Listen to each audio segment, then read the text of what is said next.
సకల సంపదల మూలము సుమనోహరి లక్ష్మీ శ్రీ చక్రవాసిని మాత శ్రీ విష్ణు ధర్మ పత్ని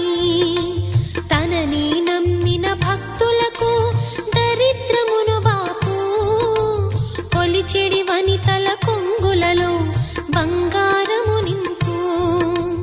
అష్టలక్ష్ముల రూపున అవతారం దాల్చినది కష్టములను తొలగించగా భూమిలో వెలసినది లక్ష్మీదేవి కథా